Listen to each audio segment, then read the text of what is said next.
Hello everyone. आज मैं रविंद्र प्रताप सिंह आप लोगों के साथ फ्रेंच रेवोल्यूशन का थर्ड पार्ट लेके आ गया हूँ। आज के इस वीडियो के अंदर हम लोग पढ़ने जा रहे हैं रेन ऑफ टेरर के आगे की कहानी। पिछले वीडियो में हम लोग ने रेन ऑफ टेरर तक का पूरा कहानी पढ़ ली थी, पूरी कहानी, और आज हम लोग उसके आगे पढ़ने जा रहे हैं। तो रोबोस्फियर के असैसिनेशन के बाद क्या हुआ होगा? कोई तो नया राजा बना ही होगा। तो जेकोबिन्स के फॉल के बाद जो मिडिल क्लास उस टाइम पावर में आए थे, उन्होंने सत्ता हासिल कर ली। कैसे की उन्होंने? इलेक्शन से। जो मिडिल क्लास आई थी ना,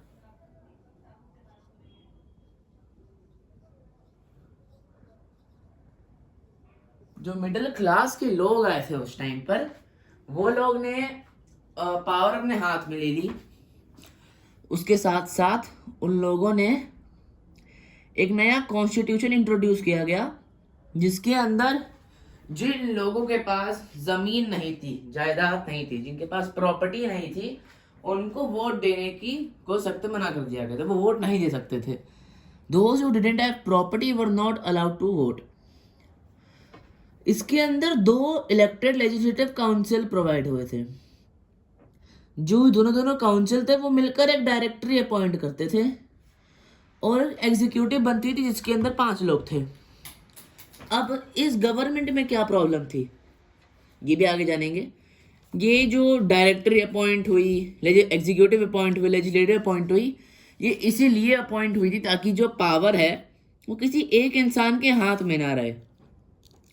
जैसे कि जेकोबिन्स के अंदर थी, सारे के सारे जितने भी लोग थे उनके अंदर हाथ में पावर थी बहुत सारी। तो ये सब कॉन्सेंट्रेशन ऑफ पावर से प्रिवेंट करने के लिए किया गया था। पर कभी कभार कुछ प्रॉब्लम हो जाती थी, जैसे कि डायरेक्टर जो थे वो लेजिस्लेटिव काउंसिल से क्लैश कर जाते थे, और क्योंकि लेजिस्लेटिव काउंसिल ने ही उनको इलेक्ट किया है, लेजिस्लेटिव काउंसिल जो है ना वो उनको डिसमिस भी कर देती थी। इस पॉलिटिकल इंस्टेबिलिटी के कारण नेपोलियन का राज आया।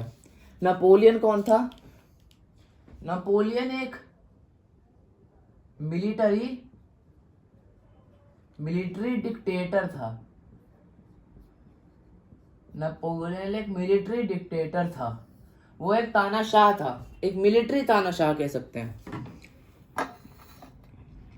ये नेपोलियन बोनापार्ट फिर राइज आया पावर में। इन सारे की सारी चीज़ों के बाद भी जो फ्रीडम के आइडियाज़ थे वो सब ना अभी पूरे फ्रांस और यूरोप में चल रहे थे। अब आता है वुमेन इन रेवोल्यूशन। वुमेन का क्या काम था रेवोल्यूशन के अंदर? जो वुमेन थी ना, उन्होंने भी काफ़ी ज़्यादा स्ट्रगल किया था। जो वुमेन थी, women had to go through a lot of struggles. वो लोग बहुत जगह जगह काम करते थे, जितने भी वुमेन थे। वो सब स्टीम स्ट्रेस की तरह काम करते थे, लॉन्ड्रेस की तरह काम करते थे, फ्रूट बेचते थे, वेजिटेबल बेचते थे, दूसरे लोगों के घर में काम करते थे, और बहुत सारे अलग अलग काम। अब जो ज़्यादातर वुमेन्स थी ना, उनके पास एजुकेशन और जॉब ट्रेनिंग का एक्सेस ही नहीं था। उनको पढ़ाई और जॉब करने के लिए सख्त मनाही कर दिया जाता था। सिर्फ और सिर्फ जो नोबल्स, क्लर्गी और जो नोबल की वहाँ जहाँ पे बेटियाँ जन्मी होती थी, उनको ही एजुकेशन की राइट मिलती थी। इन सब के बाद फ्रेंच वुमेन को और भी बहुत सारे काम करने पड़ते थे। वुमेन इन जो फ्रांस में जो वुमेन है ना, वो 1791 के कॉन्स्टिट्यूशन से बहुत ज़्यादा गुस्सा थी, क्योंकि इस कॉन्स्टिट्यूशन ने उनको पैसिव सिटीजन्स तक रिड्यूस कर दिया था। और पैसिव सिटीजन्स के बारे में मैंने बताया था, जो लोग वोट नहीं दे सकते, और तो और पैसिव सिटीजन के पास कोई पॉलिटिकल राइट होता ही नहीं था। इसलिए वुमेन जो थी वो बड़ी गुस्सा हो चुकी थी इस चीज़ से। वुमेन ने भी अपने बहुत सारे क्लब बनाए थे। उनके लगभग 60 क्लब थे फ्रांस में। 60 क्लब थे, कम से कम 60 क्लब थे पूरे फ्रांस में जो वुमेन के थे। इनमें से जो सबसे फेमस था वो था the society of revolutionary and Republican women. Was the society of revolutionary and Republican women. लिख देता हूं नीचे आपके लिए।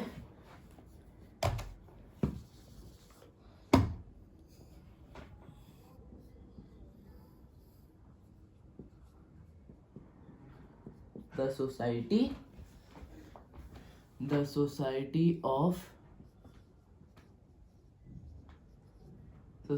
ऑफ रिपब्लिकन एंड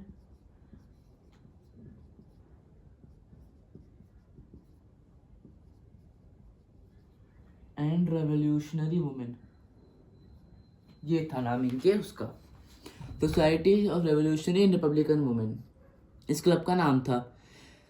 जो अर्ली ईयर्स थे उनके अंदर जो कुछ लॉस पास हुए थे वुमेन के लिए, औरतों को भी जो है बहुत ज़्यादा लॉस उनको मिल गए थे, 3-4 अच्छे लॉस जो उनके लिए काफ़ी अच्छे थे। जैसे कि कुछ लॉज ने वुमेन को एजुकेशन का एक्सेस दिया, उनको स्टेट स्कूल का एक्सेस दिया, और तो और एक सिस्टम भी बना दिया था जिससे सारी की सारी गर्ल्स को एजुकेशन देना कंपलसरी था। और तो और अब जो वुमेन थी उनके पापा या परिवार के द्वारा उनको मैरिज में फोर्स नहीं किया जा सकता था, वो प्रेशर में आके नहीं कर सकती थी शादी, उनको अलाउड था कि आप जब चाहें आप तब शादी करें। जो मैरिज था उसको एक कॉन्ट्रैक्ट बना दिया जो सिविल लॉ के अंदर रजिस्टर होता था, डिवोर्स को भी लीगल कर दिया था। इसके लिए बहुत मेन एंड वुमेन अप्लाई कर सकते थे। वुमेन अब जॉब के लिए भी ट्रेन हो सकते थे, आर्टिस्ट बन सकते थे और स्मॉल बिजनेस भी चला सकते थे।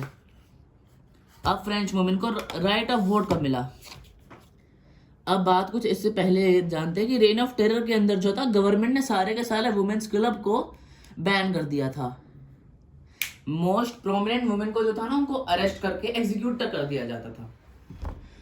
अब 1946 इसके बहुत टाइम बाद जाकर फ्रेंच वुमेन को राइट टू वोट मिला। कब? 1946। ये डेट काफी इंपॉर्टेंट है, एग्जाम में आ सकता है। 1946 इस डेट पर उनको राइट टू वोट मिला था इस साल के अंदर। स्लेवरी की एबॉलिशन ऑफ स्लेवरी। अब जो जेकोबिन की जो गवर्नमेंट थी उसने बस एक अच्छा काम किया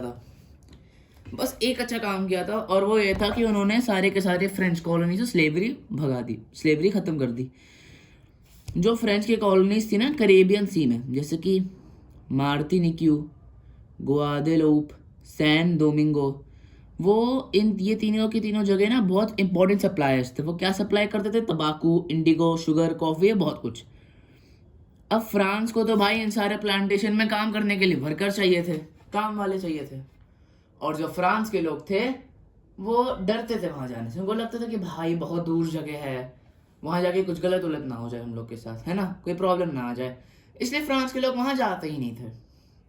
तो फ्रांस के बढ़ते हुए पॉपुलेशन और तो और सारे के सारे नीड को सेटिस्फाई करने के लिए फ्रांस ने एक ट्रायंगुलर स्लेव ट्रेड एस्टैब्लिश की।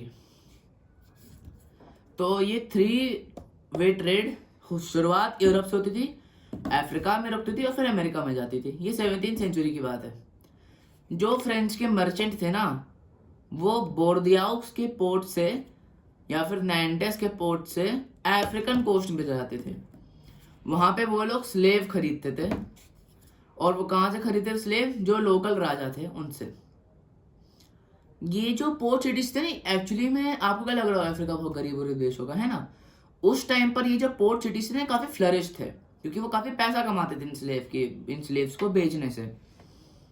ये जो स्लेव थे इनको एक साथ रखा जाता था, एकदम चेंड कर दिया जाता था, बहुत टाइट पैक कर दिया जाता था, और शिप में उनको भेज दिया जाता था। यहाँ पे वो लगातार 3 महीने तक शिप में रहकर अटलांटिक से कैरेबियन जाते थे। वहां पर जाके उनको प्लांटेशन ओनर को बेच दिया जाता था, उनको दे दिया जाता था। अभी जो स्लेव्स थे इनको काफी ज्यादा एक्सप्लॉयटेशन भी होता था। वहां पे वो बहुत घंटों तो काम कराते थे, खाना कम दिया जाता था, वो लोग सोते बहुत कम थे और बहुत सारा काम करते थे।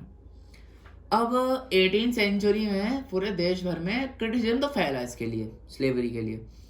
नेशनल असेंबली की जो है उन्होंने बहुत लंबी डिबेट की थी कि जो राइट हैं मैन के उनको फ्रांस की कंट्री तक ही रखें या फिर फ्रांस के सारे कॉलोनीज में भी रख दें।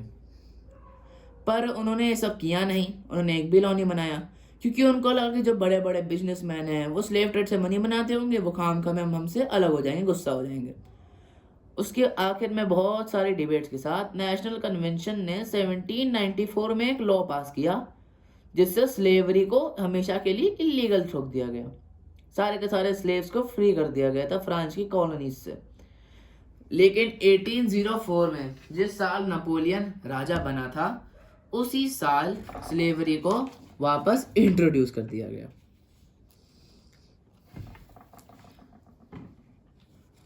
अब आता है रेवोल्यूशनरी एंड एवरीडे लाइफ। अब एक और इम्पोर्टेंट लॉ आया था 1789 में और वो था अबॉलिशन ऑफ सेंसरशिप। सेंसरशिप के मुताबिक जितने भी सारे रिटन मटेरियल थे, कल्चरल एक्टिविटी थे, वो तभी पब्लिश हो सकते थे जब वो राजा की सहमति से पास होते थे। इसके एबोलिशन के बाद में जैसे कि जो राइट्स होते, right of thought, right of speech, ये सब ना काफ़ी इंपॉर्टेंट हो गए थे। लोगों को इस टाइम पर ये राइट चाहिए थे। तो एबोलिशन और स्लेवरी के बाद ना इन राइट्स को एक्सरसाइज करने का पहली बार उन लोगों को मौका मिला था, जिसका उन्हें भरपूर उपयोग उठाया। बहुत सारे न्यूज़पेपर छापे, सब छाप दिया है ना, बहुत कुछ हुआ था इस एक राइट के एबोलिशन से। अब आता है हम लोग का कंक्लूजन। 1804 में नेपोलियन बोनापार्ट जो है वो अपने आप को एम्परर ऑफ फ्रांस डिक्लेयर कर देता है। वो आसपास के सारे देशों को कब्जा कर लेता है, सारे डायनेस्टीज खत्म कर देता है। वो ना अपने आप को यूरोप का एक मॉडर्नाइजर देखता था। अब जो फ्रांस के लोग हैं वो भी इससे पहले सहमत थे, क्योंकि पहले भी बहुत ज़्यादा इंस्टेबिलिटी चल रही थी सरकार के अंदर। पर बाद में आते आते उन लोगों को पता चला कि भाई ये तो राजा डिक्टेटर है, ये तो कुछ भी नहीं कर रहा, ये तो उल्टा लोगों को मार रहा है। अब नेपोलियन फाइनली वाटरलू में डिफीट हो गया। नेपोलियन को हरा दिया गया था वाटरलू की बैटल में। कब? 1815 में, 1815। उसके बाद भी कुछ नेपोलियन के आइडियाज, जैसे कि नेपोलियन का आइडिया ऑन लिबर्टी और मॉडर्न लॉ, उसके बाद भी और अब तक भी शायद से काफी यूरोप देश को इम्पैक्ट करती है। तो इतना ही था हमारा फ्रेंच रेवोल्यूशन का चैप्टर। आई होप सो आप लोगों को अच्छे से समझ में आया होगा। मैंने तो अपना बेस्ट दिया इस चैप्टर को आपको समझाने में। और अगर आपकी कोई राय होगी तो आप प्लीज कमेंट में लिख दीजिएगा। Thank you. जय हिंद, जय Bharat. Please like and subscribe.